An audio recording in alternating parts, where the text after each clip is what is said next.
ada peluang ya udah ikut aja. Karena aku ikut kompetisi itu bukan berarti aku mampu. Aku ingin mencobanya. Baru dari mencoba itu ada rasa ketertarikan. Oh, bakatku timbul setelah aku mengikuti kompetisi gitu. Halo teman-teman, berjumpa lagi dengan aku Hasya. Pada kesempatan kali ini aku sudah bersama Yeni Aprilianti, salah satu mahasiswi Universitas Madura, Fakultas Keguruan dan Ilmu Pendidikan, Prodi Matematika. Mungkin dari sebagian besar teman-teman sudah ada yang kenal, ada juga yang belum kenal. So, langsung aja kita kenalan tuh. Dan kita tahu ya bahwa Yeni ini merupakan mahasiswi yang aktif dan juga hobi sekali di jurusan matematika. Tapi dia berprestasi di lain jurusannya, yakni berprestasi di bidang kepenulisan dan juga berprestasi di newscaster atau kita kenal dengan broadcasting. Langsung aja kita kenal dan hari ini kita bincang-bincang mengenai prestasi dia.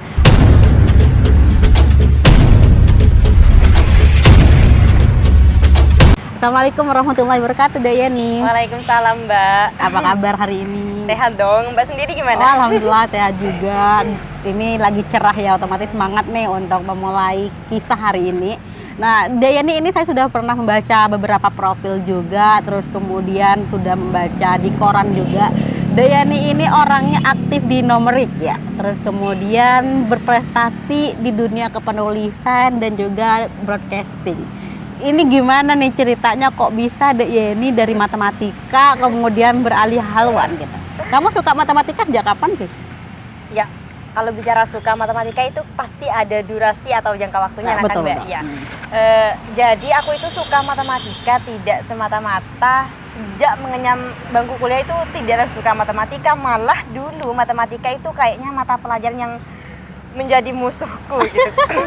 Oke. Iya, kayaknya matematika itu karena banyak ya kan nggak suka matematika karena memang kuncinya satu, berhitung, dan sebagian hampir semua siswa lah tidak suka matematika karena hal itu, berhitung. Sama juga pernah berada di posisi itu, memang matematika itu dulunya dari persepsiku sendiri itu rumit dan tidak penting. Ngapain belajar matematika dan apa yang dihitung? Apakah ada penerapannya di kehidupan nyata? Ya mungkin itu pemikiran pertamaku itu tentang matematika.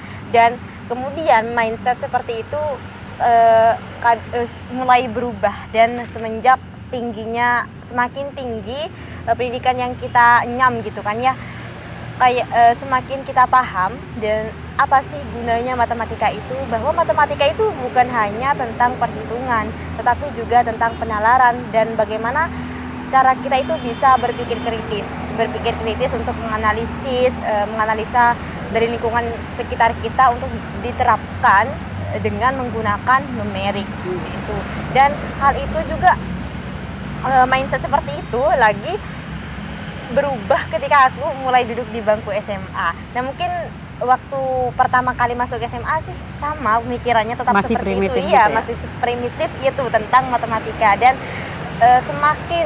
semakin naik tingkatan nih sekolah, kayaknya mungkin dari pertamanya sih karena gurunya sih. Karena kita suka pelajarnya juga karena gurunya. Guru, ya.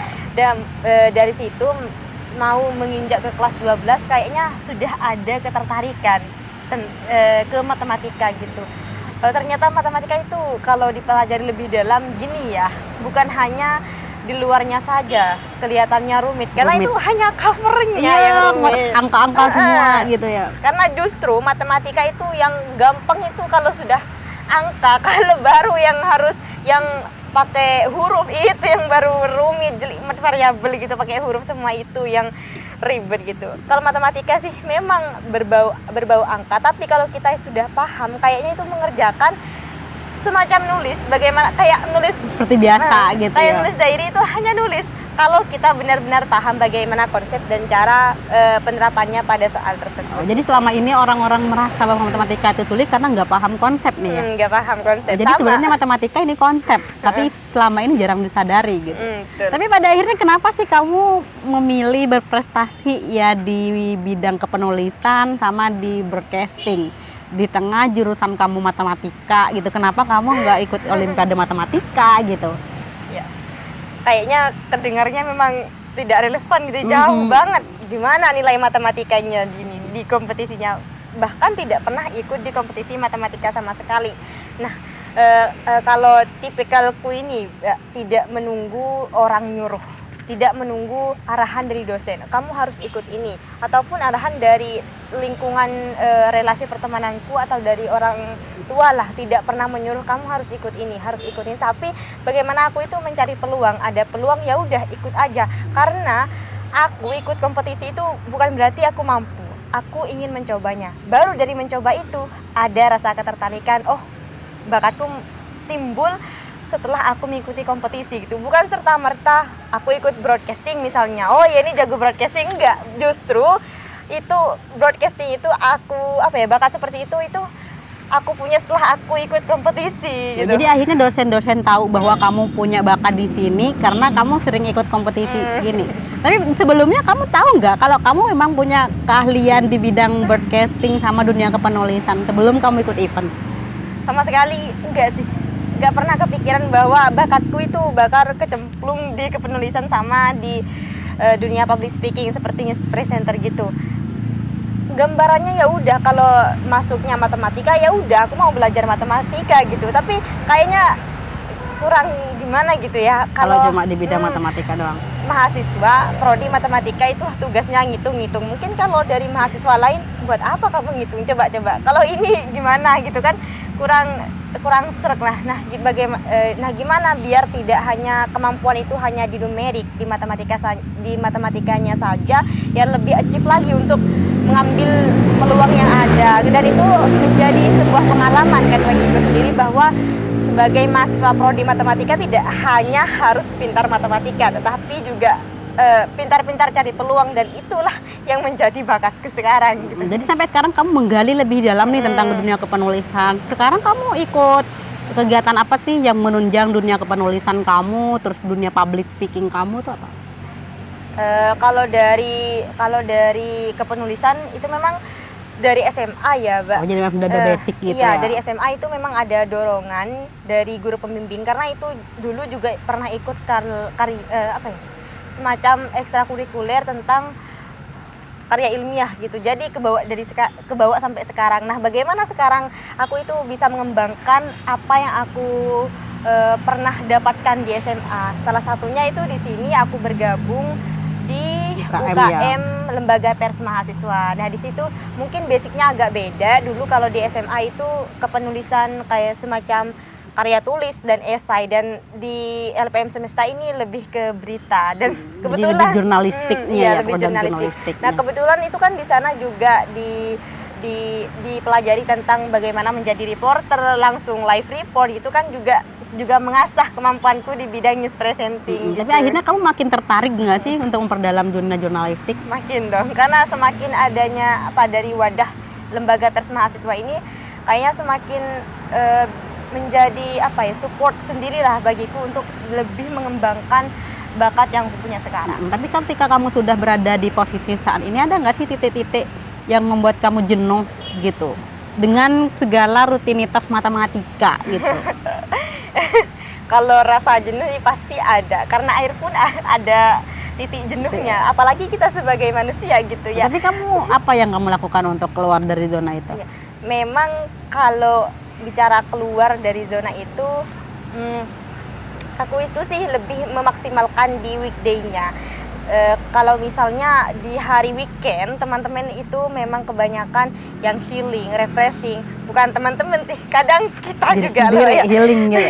Iya, pas weekend. Dan di situ bagaimana caranya aku itu bisa tetap produktif dan bisa tetap mencari peluang. Apa sih yang akan aku lakukan ke depannya? Karena pemikiran mahasiswa itu kan tidak hanya primitif untuk saat ini, tetapi dia harus oriented gitu pada esoknya gitu. Jadi kalau menurutku sendiri sih memaksimalkan di weekendnya, dan kadang memang mut-mutan sih. Jadi memang pernah ada di posisi mood juga gitu. Iya. Males gitu, ngelakuin apapun itu males, sampai jiwa kompetitif itu kayak semakin down gitu. Ya udah nyesuaiin sama kondisi. Kalau memang ya waktunya down, misalnya lagi mood-mutannya wes diam aja dulu gitu, healing. Yang istirahatin dulu, mungkin nggak melakukan apa-apa tetapi tetap mencari peluang gitu, Mbak. Tapi apa sih yang membuat, apa ada salah satu motivator ataukah kamu punya suatu quote yang bikin kamu bertahan di sela-sela kamu lagi down, kamu lagi gak pengen ngapa-ngapain, tapi kamu harus tetap melakukan apapun gitu? Kalau bicara motivator, mungkin motivator terbaik itu memang diri sendiri ya. Betul.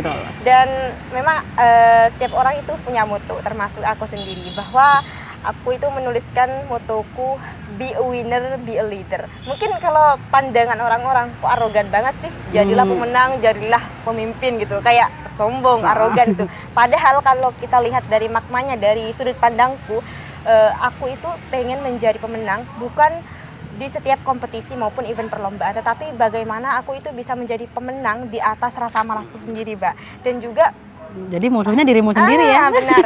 Nah, jadi pemimpin bukan berarti di hadapan orang-orang lalu memimpin banyak orang, tetapi bagaimana aku itu bisa memimpin rasa ketidakpedean, rasa malu, rasa tidak mampunya aku itu harus mendahulukan rasa-rasa seperti itu gitu. Tapi akhirnya kamu pernah nggak sih ngerasa gagal di suatu event padahal kamu sudah mempersiapkan dengan matang gitu? Iya. Ya sering sih. Dan biasanya kalau aku itu ikut event Hamin satu atau Hamin beberapa jam baru itu. Jadi kamu deadliner sejati? Iya, lebih optimal kalau mengerjakan itu kayak Hamin satu. Nggak tahu sih. Bahkan kalau aku sendiri nih mengerjakan pas waktu kepepet seperti itu malah hasilnya lebih optimal gitu kebanding sama yang sudah prepare jauh-jauh hari. Tapi tidak untuk ditiru ya teman-teman ya, karena tidak semua orang bisa melakukan di deadline detik-detik terakhir gitu. Tapi memang untuk orang-orang yang deadliner sejati, the power of kepepet itu nyata adanya gitu. Tapi tidak untuk ditiru buat yang nggak bisa. Tapi kalau akhirnya kamu setelah pernah ikut event berkali-kali kamu gagal, tapi akhirnya kamu tetap bangkit lagi, ikut lagi sampai pada akhirnya kamu menang lomba beberapa perlombaan, itu yang membuat kamu tetap mau ikut lagi. Kebanyakan kalau orang udah pernah gagal nih ikut lomba, ikut event, akhirnya malas gitu. Kamu pernah nggak di posisi itu? Ya, sebelumnya sih kalau boleh jujur, ini mungkin orang-orang itu melihat aku itu dari prestasi yang pernah diraih. Bahkan mereka itu tidak pernah tahu gitu, Mbak, berapa banyak kegagalan yang pernah dialami ya juga. Gitu. Mereka hanya melihat hasil yang sudah aku peroleh, bahkan prosesnya itu tidak kelihatan pas ketika down misalnya itu malah lebih banyak downnya gitu daripada apa yang aku dapatkan sekarang. Dan mungkin itu tidak perlu diumbar, karena yang penting memperlihatkan progres menutupi proses. Intinya itu nanti hasilnya nyata meskipun prosesnya kita tidak kelihatan, bangun sakit progresnya gitu.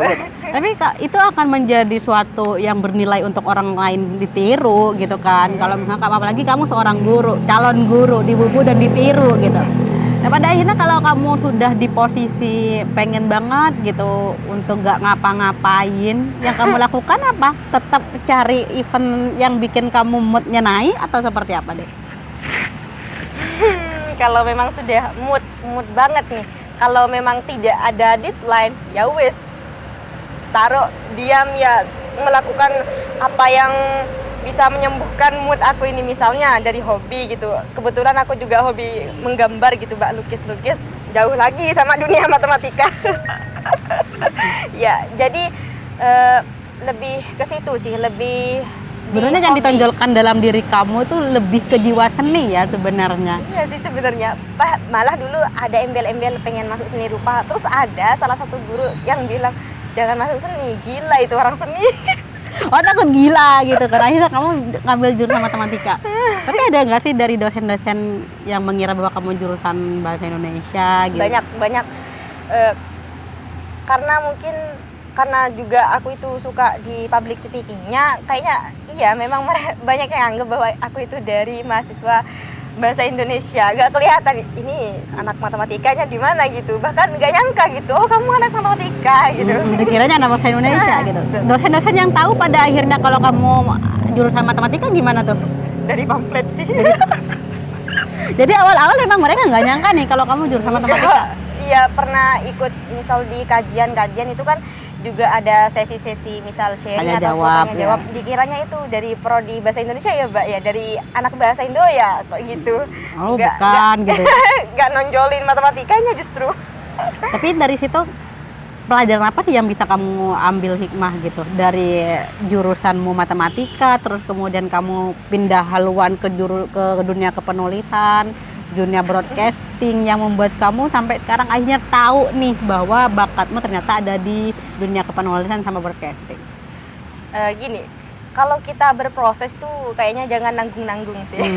Kalau memang dunia kita yang dituju itu matematika, tetapi tidak semuanya matematika. Apakah pencapaian kita harus relevan gitu dengan matematika?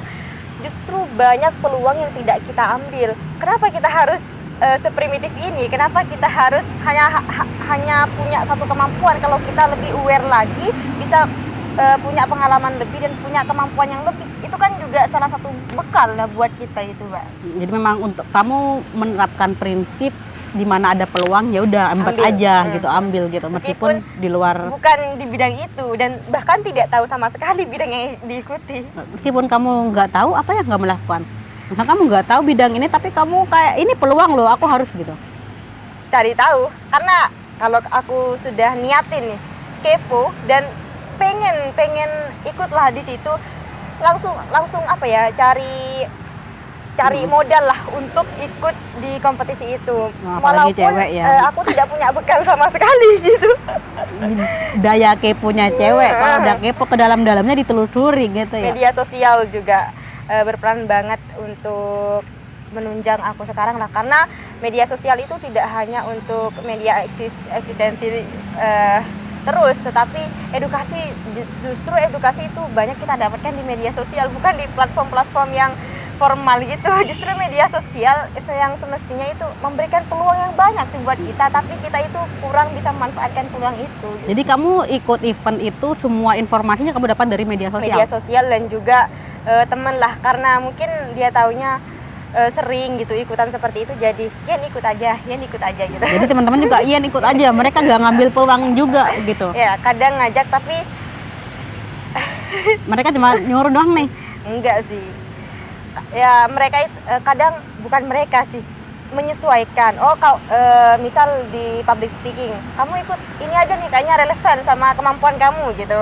Jadi memang mereka udah tahu nih kalau kamu memang udah memiliki brand di sini gitu, dari sering ikut event. Iya. Tapi pada akhirnya kalau kamu di antara keberhasilan kamu tadi sudah ada kegagalan yang tidak orang lain ketahui. Pernah nggak posisi yang bikin kamu down banget, kamu gagal banget, tapi orang lain nggak pernah tahu bahwa kamu sudah melewati itu sampai di titik ini nih? Pasti ada, dan itu kayaknya bukan sesuatu yang harus diceritakan, tetapi harus diambil hikmahnya, dan kita harus bisa berprogres dari apa yang kita pernah lewati di masa down seperti itu. Karena kita itu tidak hanya menetap di hari ini, tetapi bagaimana perkembangan kita di esok hari dan di masa depan kelak gitu. Kalau kamu sendiri sebenarnya cita-citamu apa sih?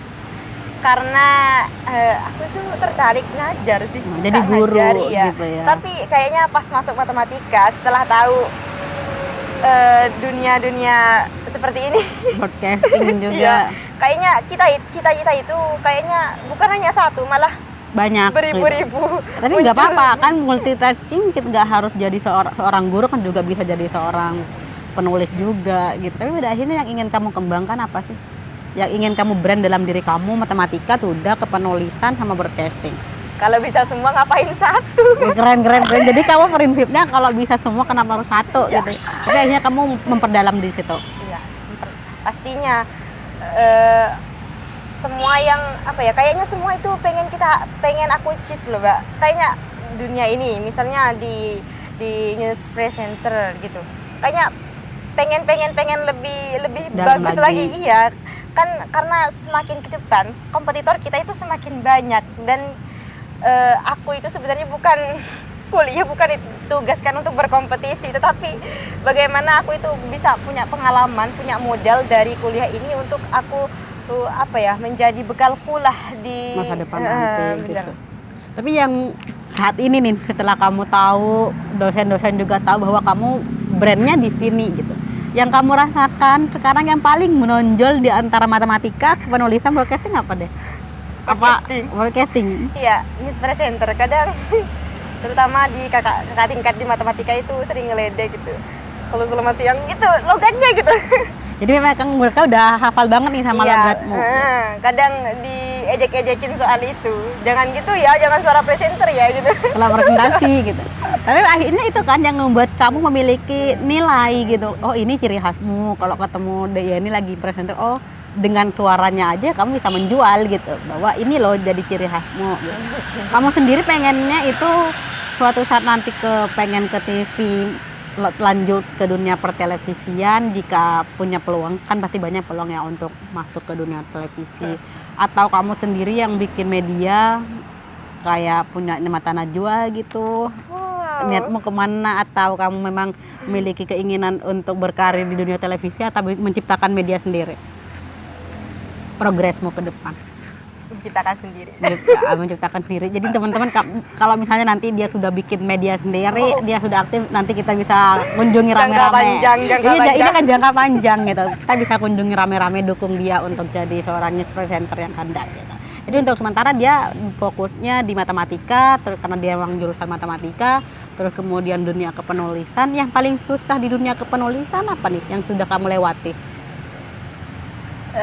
Cara menyusunnya sih, cara menyusun dari segi kata, apalagi kalau misalnya di esai itu kan kayaknya bahasa formal semuanya dan banyak istilah di situ. Nah, bagaimana cara merangkai kata itu biar satu jalur itu tujuannya gitu dari bacaan yang kita buat gitu, Mbak. Itu sih tantangannya. Akhirnya juga ide yang paling sulit. Nah, kalau kamu udah buntu banget dalam dunia kepenulisan, apa yang kamu lakukan nih? Keluar. Karena kalau keluar gitu kayaknya otak itu kan refresh. Nah, kadang permasalahan itu timbul ketika aku keluar gitu, cari suasana baru. Oh, ternyata di sini kurang ini, bisa dong jadi tulisan. Dan mungkin sekarang agak-agak gimana ya, pasif gitu ya, kurang lah. Biasanya dulu sempet nulis berapa bulan itu bisa menghasilkan beberapa tulisan. Sekarang mungkin agak molor dikit. Tapi tetap semangat ya gitu.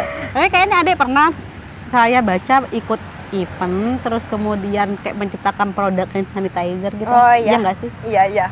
Itu gimana tuh? Dari tulisan, dari idemu tuh, Iya, karena dari permasalahan sekarang sih yang zamannya corona. Nah, kayaknya apa yang paling marak itu kayak hand sanitizer, masker. Nah, gimana sih kita itu memanfaatkan lingkungan di sekitar kita itu menjadi sebuah produk yang bernilai dan bisa memberikan dampak gitu di lingkungan sekitar. Apalagi itu kan di desa pesisir yang kadang kalau bisa dibilang bahasa Madurnya itu cengkal, mematuhi protokol kesehatan. Nah, bagaimana potensi alam mereka yang banyak di wilayah pesisir itu banyak daun mangrove-nya. Kenapa tidak memaksimalkan potensi itu? Nah, jadi disitulah perannya. Idemu muncul nih ya. Kenapa sih nggak dibuat suatu produk yang bernilai dan bisa bermanfaat gitu bagi masyarakat sana? Dan hand sanitizer lah jawabannya dari daun mangrove yang beribu-ribu jenis itu. Jadilah ya produk. Memang produknya itu sederhana, tetapi kan dalam skala kecil itu bisa sedikit-sedikit bisa berdampak gitu. Ya, kamu ngelolanya sendiri apa gimana? Yang percobaan tuh? Sendiri dan juga dibantu tim sih. Jadi waktu itu kamu ngambil hand sanitizer dari pohon mangrove, daunnya ya? Iya, daunnya. Itu kamu ketika kamu lagi eksperimen langsung berhasil atau gimana? Enggak. Karena apa ya, kadang yang kita buat itu tidak langsung 100% jadi gitu. Kayak, oh ini kayaknya masih belum optimal, masih ada kekurangan. Coba lagi, baru sampai benar-benar menurutku dan dari pandangan orang lain ini bagus, sudah ya udah pakai ini aja. Tapi kamu udah pernah mencoba? Pernah. Tapi wanginya gimana? Coba ke orang lain memang harus coba sendiri gitu. Kan itu kandungannya itu dari ekstrak mangrove-nya sendiri sama alkohol 70%. Jadi warnanya itu tidak seperti hand sanitizer lainnya, tetapi gitu ya? Ekologis lah. Karena berbau lingkungan, jadi warna hijau-hijau dari mangrove gitu. Jadi memang agak berbeda ya kalau dibilang. Jadi dia bikin hand sanitizer ya dari pohon mangrove. Dan itu munculnya gara-gara di pesisir orang yang nggak mau mematuhi juga gitu. Tapi dari situ kamu juara berapa saat waktu itu?